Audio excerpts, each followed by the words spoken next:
Иргэн Болрогийн нөхөр Аан өнгөрсөн 6 дугаар сарын 20-нд ажлаасаа гараад сургаггүй болоод 7 дугаар сарын 8-ны өдөр олдохдоо барилгын лифтэн дор даруулж өмхийрч өтөнд баригдсан байдалтай олдсон байдаг.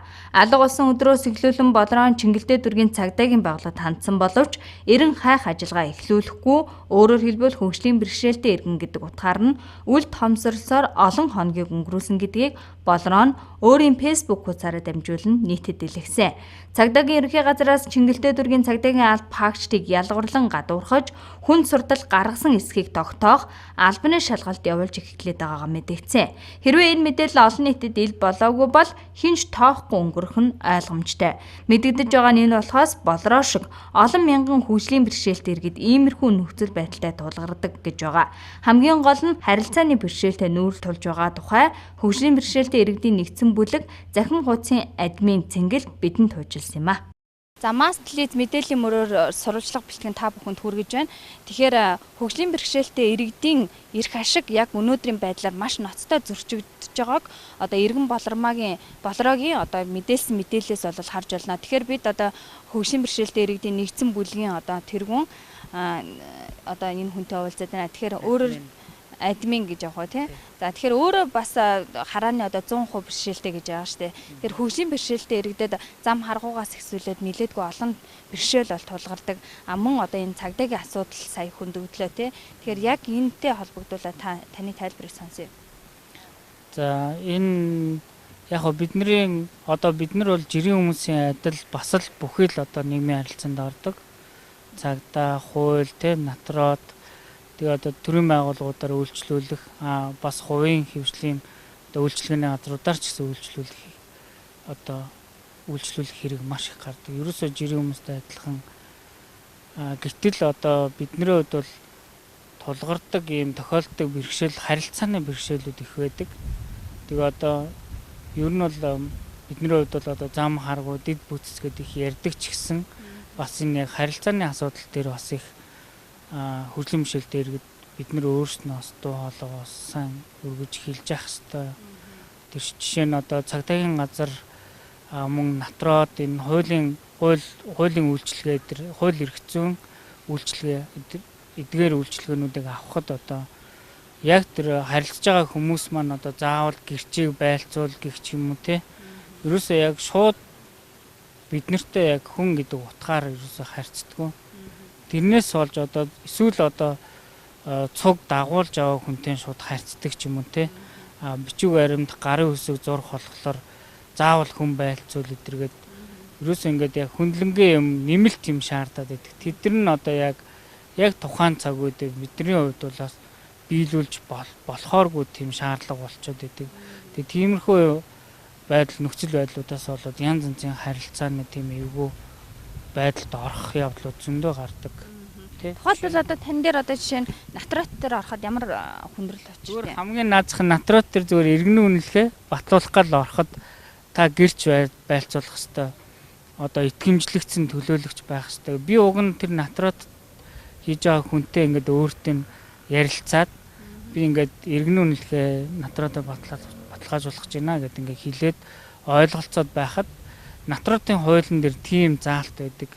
Тэрийг мөрдөхгүй бол одоо натратын танхимаас ямар арга хэмжээ юу ч гэнэ надад одоо ямар ч хамааралгүй тухайн те би миний авах гэж байгаа үйлчлэгэнд ямар ч хамааралгүй асуудал ингээ гаргаж ирж тавиад над үйлчлэгээс шууд татгалздаг байхгүй юу. Тэгэхээр нөгөө яг иймэрхүү зарим нэг төрлийн үйлчлэгээнүүд одоо хууль эрх зүйн үйлчлэгээ цагдаагийн байгууллага иймэрхүү харилцааны тохиолдлууд их гардаг. Яг хоо энэнийг бол уг нь бол зүгээр ойлгох юм бол сонсголын бэрхшээлтэй хүн дээр бол хэлмэрч яахалч хэрэгтэй. Тэрийг одоо яг энэ хөгжлийн бэрхшээлийнх нь хэлбэрээр нь одоо ялгаж салгаж ойлгохгүй бол яг ингээд одоо сонсголын бэрхшээлтэй хүнтэй дохионы хэлмэрч хэрэгтэй гэдэг шиг над шаардлага тавиад байгаа байхгүй. Тэгээ тэрнээс биш би уг нь бол үйлчлэгээ аваад ингээд гарчмаар байгаа байхгүй. Тэгэхэд гэтэл одоо янз янзын гэрч итгэмжлэгдсэн хүн гээд яг мэдээж бол одоо яг цаасан дээр гарын үсэг зурхад бол яг итгэлтэй байна уу гэдэг юу натрат ч өөрөө уншиж өгөөд те өөрөө яг одоо хууль эрх зүйн үйлчлэгээ үзүүлнэ гэж байгаа хүнд бол би итгэж болно шүү дээ. Тэгээ заавал одоо нэмэлт хүм шаардаад ингээд зарим нэг харилцаануудыг бол хөндрүүлээд байдаг асуудал байдаг. Одоо тухайлбал та цагдаагийн байгууллагад гомдол гаргаж үзсэн үү? Ер нь яаж хүлээж авд юм бэ? Цагдаагийн байгууллага одоо сүүлийн үед нэлээдгүй яригадаад байна шүү дээ. Ийм хүнд сурталтай одоо ирж хайх ажиллагааг 10 гаруй хоног хийгээгүй ч юм уу те. Иймэрхүү асуудал байж байна. Таны хувьд ямар тулгамж байна?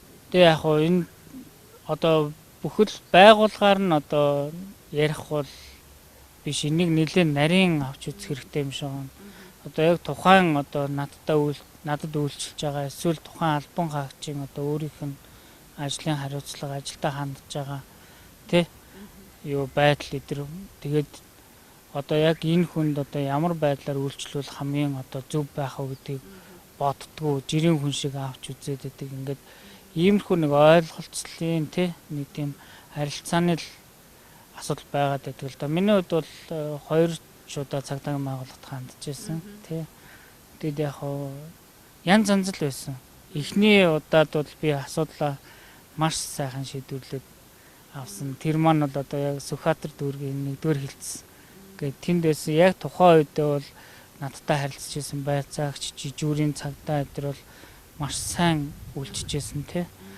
Дараа нь 2 удаага бас яг тэр хилцтэй яг тэр газраа хандсан л да дүүргийнхээ даа. Тэгэхэд бол бас өөр хүмүүс байсан. Бас л өөрчлөгдсөн байсан тий. Тэгэхээр яг нөгөө тухайн хүний ажилдаа хандж байгаа байдал гээд ер нь цэвэр харилцааны ухамсарын л асуудал гэж би боддог. Тэрнээс ш одоо яг нэг тийм нарийн хууль дүрм ярих одоо авч хэрэгжүүлэх юм хэрэгжүүлнэ. Тэрнээс гадна бас нэг тийм харилцааны тухайн цаг үед нь шийдэж болох юмнууд бас байж штэ тий. Тэрэн дээр хитрхи хөндрүүлж хандаад байдаг байхгүй юу? Манай одоо яг бид нартэй одоо харьцдаг одоо харьцаж байгаа хүмүүс маань. Гэтэ яг магадгүй нөгөө тэрийг бол заримдаа би бас ингэж боддог. Одоо тухайн хүний ойр орчинд нь те гэр бүл, найз нөхдийнх нь өрөнд ч юм уу хүслийн бишэлтэй хүн байдаггүй болохоор ч тэгдэг юм уу? Урд нь одоо харилцаж үзэж байгаагүй болохоор ч тэгдэг юм уу? Бид нар одоо би одоо ингэмээр байна гэд ингээд өөрийнхөө зүгээс ингээд саналаа хэлэхээр шууд хүлээж авч чадахгүй байх жишээ нь. Тэгэхээр нөгөө тиймэрхүү л харилцааны асуудал гардаг л да. Тэгэхээр энэ дээр сайн ойлголцоод за миний хувьд одоо ажил үргээг үздэг байгаа хүний хувьд ингэх хэрэгтэй. Та бас ингэмээр байна гэд ингээд маш сайхан ойлголцчих л хэрэгтэй байгаа юм л да.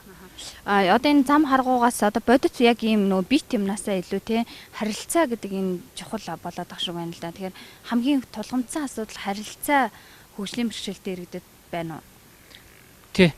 Ер нь одоо ингээд айлч байгуулгын үдээр ороод ингээд явж явах чинь хүн юусоо ирдэггүй. Тэгэл байгаа газараа ингээд тий сууж идэг. Яг жирийн хүн бол одоо хаана юу ааг нь одоо үүдний ухтагч хаана вэ, жижүүр хаана гэдэг шууд хараад очиж байгаа шүү дээ. Бидний хувьд бол одоо тэр том барилга руу ороод зааланд нь ингээд чимээ чагнаал зогсно. Тэг хин ирж туслах бол яах бол гэд те. Ер нь тэрнээс ихсүүлээд л ингээд харилцааны асуудал үүсч эхэлдэг байхгүй тий. Одоо энэ хүн надыг харахгүй байгаадаа би яг өөрөө очих ёстой доо гэдэг ерөөсө ухамсарлахгүй байдаг байхгүй зарим тохиолдолд. Тэгээд яг одоо миний хувьд бол яг энэ ажлынхаа ойр орчны ингээд үйлчлэгээний байгууллагуудаар ороод тэгээд ингэдэг тэгдэг гэдэг ингээд аль болох л өөрийнхөө мэддэг зүйлээ хэлээд ер нь бол энэ хавьдаа бол одоо л ингээд ойлгомжтой одоо таньдаг болсон тийм байдаг. Тий, ер нь бол ингээд өөр газар бол явж чадахгүй. Тий, өөр одоо ингээд газруудад тий өөр орчмод бол бас хэцүү шттэ. Дэлгүүрт орлоо гэж бодоход уг нь бол дэлгүүр бол бас л биднэрт наашир энд бай шүү гэдэг чимээ өгөөд юу аах вэ яах вэ гэл ерөөсөө л ингээд маш энгийн харилцаал эхлүүлчихгүй тэгэл хараад л байгаад байдаг байхгүй. Энэ хүн яах гэж байгаа юм бол боддөг юм уу яа гэдэг. Ерөөсөө харилцааг эхлүүлдэггүй. Бидний хувьд бол одоо хэдийгээр ахмад настай хүн байсан ч гэсэн миний хувьд бол одоо яг нааша харж гинөө над руу хандж гинөө өөр юм хийж гинөө гэдгийг би яг мэдхгүй учраас яалчгүй нөгөө талаас харилцаа эхлүүлвэл би одоо өөрийнхөө илэрхийлнэ шүү дээ. Тэгэхгүй бол магадгүй хүн байхгүй газар сайн байна уу гэж зогсоод байх юм лөө тий. Тэгэхээр яг ийм нарийн тийм харилцааны Нийтийн тээвэрт одоо ямар харилцаатай байна?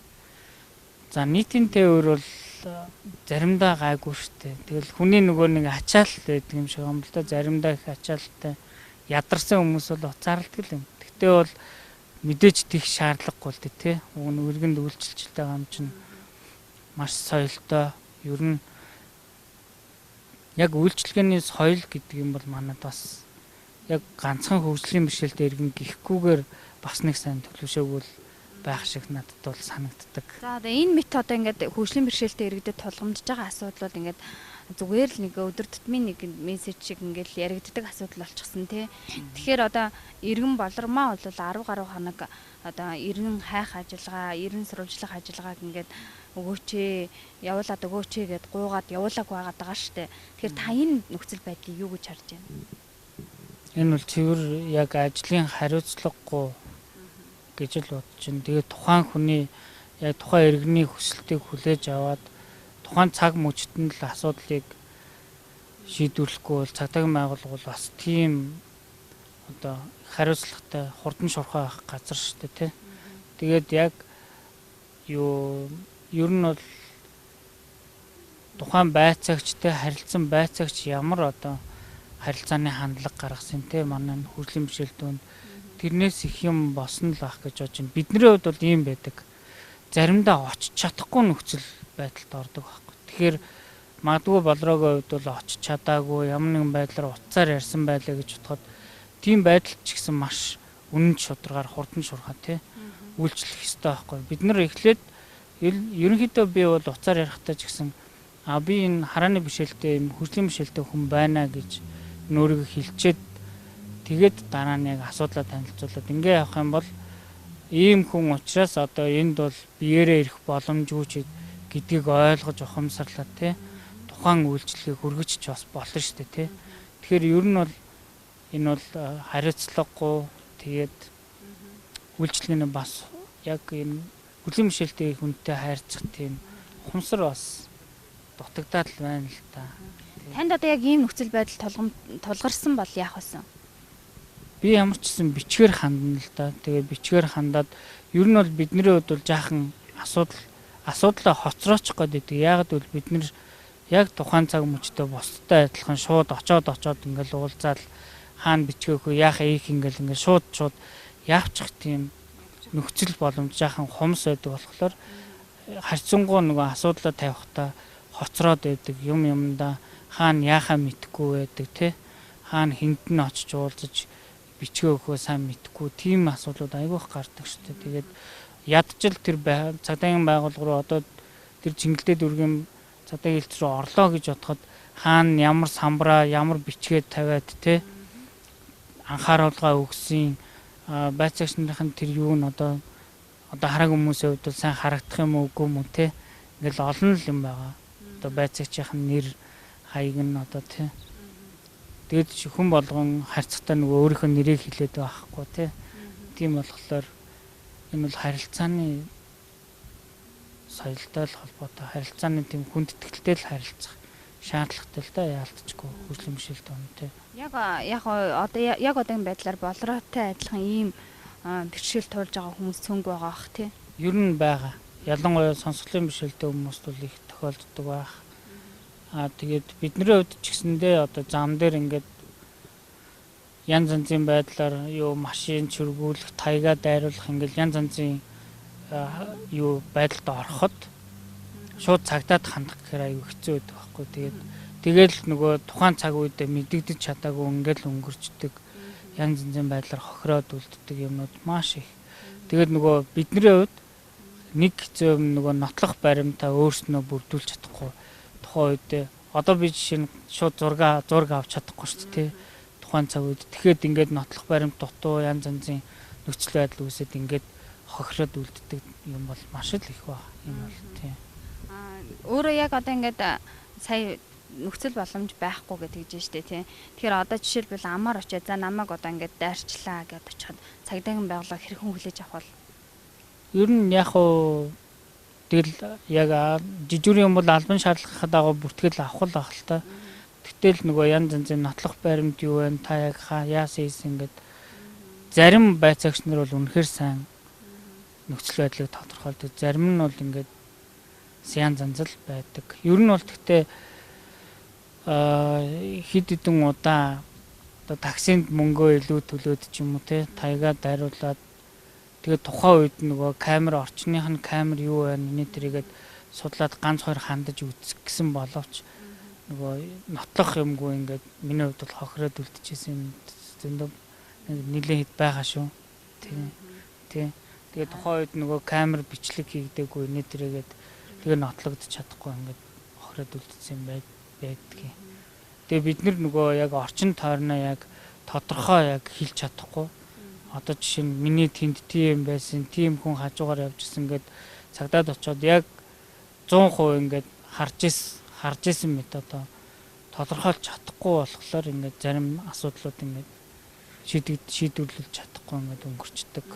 Та бүхний энэ мэт одоо тулгамдж байгаа асуудлын төлөө зогсох эрх ашигын хамгаалах юм байгууллагууд байна уу ер нь? За хөгжлийн бишэлдийнхээ хэлбэрээр ер нь гишүүнчлэлтэй байгууллагууд байгаа л та. Тэгээд эдгээр байгууллагууд маань яг энэ хувь хүн дээр гарч байгаа нэргний асуудлууд тий нийгмийн харилцаанд ороход энэ харилцааны асуудал тэгэл нөгөө л тулгамддаг дэд үтс ингээл энэ асуудлуудыг ярьдаг. Тэгээд асуудал болгоод хөөцөлддөг явдаг. Тэгтээ нөгөө хаана очоо гацдаг гэхээр нөгөө төрийн одоо тий шийдвэр гарах төвшөнд очихороо аль нэг мэрэгчлэлтэн дээр нэг дарга дээр очихороо тэгэл гацчихдаг шүү дээ. Ер нь бол тэгээд одоо бол манай хөгжлийн бишэлтэй иргэдийн эрх ашигыг хамгаалдаг байгууллагууд одоо нэг хууль эрх зүйн орчинд яг энэ хуулийн үйлчилгээ авах тий натрот энэ эдэр дээр байгаа нэг нэлээд энэ хөгжлийн бишэлтэй иргэдийн эрхийг зөрчөөд байгаа энэ заалтуудыг бол бас анхааралтай аваад бас энийг хөөцөлтөөд тий хөгжлийн бишэлтэй иргэдийн их зөрчигдөхгүй байх тэр нөхцөл боломжийг бий болгосоо л гэж бас бодож байна. Тий. Одоо яг иргэн болрогийн хувьд бол маш ганцаардж байгаа ах гэж бодож байна л да. Тухайлбал хөгжлийн бэрхшээлтэй энэ иргэний эрх ашигыг хамгаалах юм байгууллага байхгүй ч гэдэг юм уу тий. Тэгэхээр нөгөө тухайн одоо нөхрийнхэн зогцсын олсон компанитай одоо маргалдаж байгаа гэж ярьж байгаа зогцсон олдсон одоо тухайн тэр лефт унсан компанитай маргалдаад байгаа. Тэгэхээр бас юу гэдэг чинь хөгжлийн бэрхшээлтэй иргэн гэдэг утгаараа ч юм уу эсвэл нөгөө хүчтэй хүчгүй гэдэг утгаараа ч юм уу ингээд ялагдах магадлал бас өндөр байгаа шүү дээ. Тэгэхээр яг үнэн илэрч чадахгүй ах энэ магадлал өндөр байгаа энэ үед одоо болроод одоо туслах ямар хүмүүс байгаа бол за мэдээж аав ээж байгаа. Тэгэхээр яг энэ хөгжлийн бэрхшээлтэй байгууллагуудаас за хөгжлийн бэрхшээлтэй иргэдийн байгууллага бас энэ үйл явдлыг энийг бас сошиал медиагаар ер нь өөрснийхөө суугаар мэдсэн байх гэж бодож байна л да. Тэгээд одоо уг нь энэ дээр бол зөвхөн нэг гэр бүлийн асуудал байна гэхгүйгээр уг нь байр сууриа илэрхийлвэл зүгээр гэж бодож байна би. Тэгээд хөгжлийн бэрхшээлтэй иргэдийн байгууллагууд энэ дээр бас нэг байр сууриа илэрхийлээд хэл мэдээл тий ийм асуудал ингэж харилцааны ийм асуудал үүсээд ингээд үйл ойлголцол бий болдог. Тий ингэж хэрэг нь ийм босон байна гэдэг тал дээр бол бас мэдээлэл өгөөд байр сууриа илэрхийлвэл зүгээр гэж бодож байна. Тухайлбал одоо танд ямар нэгэн асуудал тулгарлаа шүү дээ. Одоо иймэрхүү ч юм уу те ямар нэгэн асуудал тулгарлаа гэхэд хамгийн түрүүнд таны эрх ашигыг хамгаалахаар зогсох ямар төрлийн байгууллага байна? Төрийн байгууллага. За төрийн байгууллага гэвэл одоо яг хувь хүний эрх ашиг гэхээсээ илүү төрийн байгууллагууд нь хамгаалах байх л та. Би бол жишээ нь одоо хараа үжтэй үндэсний холбоонд л хандах байх. Тэгээд цаашаа тэргээрээ уламжлуулаад цаашаа яг тэр миний асуудал харьяалагдж байгаа тэр төрийн байгууллага руу хандах. Тиймэрхүү л үе шаттайгаар явах байх. Тэгээд ер нь бол яг магадгүй мэдээж шууд тэр асуудал гарсан үедээ тэр харьяалах газар нь би хандна л та мэдээж. Тэн дээрээ л ер нь асуудлаа зөв шийдээд ойлголцох хэрэгтэй л дээ. Тэгэж олон одоо шат дамжлага болохгүйгээр айл болох зөв ойлголцоод асуудлаа шийдвэрлэх хурдан шүү дээ тий. Тэгэхээр манай масс телевизийн үзэгчдүүд бас өөрийгөө танилцуулахгүй ямар гэж хүн одоо мэдээлэл өгөөд байна юу яриад байна гэдээ бас нэлээдгүй гайхаж байгаа бах тий. За би намайг Цэнгэл гэдэг. Би өөрөө хараа хүмүүсийн инновац хөгжлийн төв гэдэг хараа хүмүүс зориулсан мэдээлэл харилцааны технологийн хөгжүүлэлт хийдэг ийм байгууллагын тэргүүн. Тэгээд сошиал медиа одоо бидний амьдралын нэг хэсэг шүү дээ. Энд бол хөгжлийн бишэлтэй иргэдийн нэгдсэн бүлэг гэдэг Facebook группийг хөтэлдэг. Дээр нь хөгжлийн бишэлтэй иргэдийн үндэсний мэдээллийн сувг гэдэг YouTube-ийн сувг хөтэлдэг ба. Тэгээд энэ хоёр мэдээллийн сувгаар одоо хөгжлийн бишэлтэй иргэдийн бүхий л одоо мэдээллийг энэ хоёр сувгаараа дамжуулж олон нийтэд хүргэдэг тийм. За тэгэхээр үзэгчтэй бас нэмж тайлбар хэлэхэд хөгжлийн бэрхшээлтэй иргэдийг одоо нэгтгсэн дуу хоолой болсон юм бас төрийн бус байгууллага бас ховор идэм байна. Өөрөөр хэлбэл хараагуйчүүдийн үндэсний төв бус мөн одоо сонсголгүй иргэдийн одоо эрх ашгийг хамгаалах байгууллага гэгчлээ одоо нэлээдгүй олон төрийн бус байгууллага байдаг хэдий ч одоо яг үүнийг одоо нэгдсэн зохион байгуулалтанд оруулаад авч явдаг одоо ийм төрийн байгууллага болоод төрийн бус байгууллагууд ховор идэм байна. Тэгэхээр яг миний хажуу согсож байгаа энэ Цэнгэл ахын хувьд бол хөгжлийн бэрхшээлтэй иргэдийн нэгдсэн бүлэг буюу Facebook хуудас ажиллаулдаг байгаа. Тэгээд энэ дээр нэлээдгүй ажлыг хийхээр төлөвлөд байгаа юм байна. Тэгэхээр яг иймэрхүү байдлаар одоо хөгжлийн бэрхшээлтэй иргэдийн эрх ашигыг хамгаалах одоо байгууллагууд тулгамдж байна гэдэг үднээс энэ үнцгийг хараад энэ үйл ажиллагаа хийгээд байгаа гэж ойлгож болох уу тийм. Тийм. Ер нь бол хөгжлийн бэрхшээлтэй иргэд гэдэг маань угаасаа л бид нэг л одоо орчинд амьдарч байгаа тийм. Нэг байранд нэг л одоо нийслэл хотод амьдарч байгаа улсууд тийм. Бид нар бол ямар нэгэн байдлаар тусгаарлагдаад байх юм байхгүй. Бидний одоо бэрхшээл гэдэг байгаа юм бол зүгээр л орчны одоо саад харилцааны зарим нэг эвгүй үл ойлголцох байдлууд үүсдэг тий. Тэрнээс биш бид нар бол одоо харааны бэрхшээлээр ч юм уу сонсголын бэрхшээлээр бид нар хин нэгнээс тусгаарлагдаад байгаа юм бол байхгүй. Тий. Тэгэхээр бид нар ер нь хөгжлийн бэрхшээлийг бий бол одоо орчны саад бэрхшээл гэж ойлгодог. За баярлалаа. Тэгэхээр масс телевиз дээрх мэдээллийн мөрөөр та бүхэнд үргэлжлүүлэн бас мэдээллийг хүргэж байх болно. Ингээд бид хөгжлийн бэрхшээлтэй иргэдийн нэгдсэн бүлгийн тэргүүн одоо Цэнгэлтэй админ Цэнгэлтэй уулзаж та бүхэнд бас хөгжлийн бэрхшээлтэй иргэдэд тулгамдж байгаа асуудлыг тодруулах болгон хүргэлээ. За баярлалаа.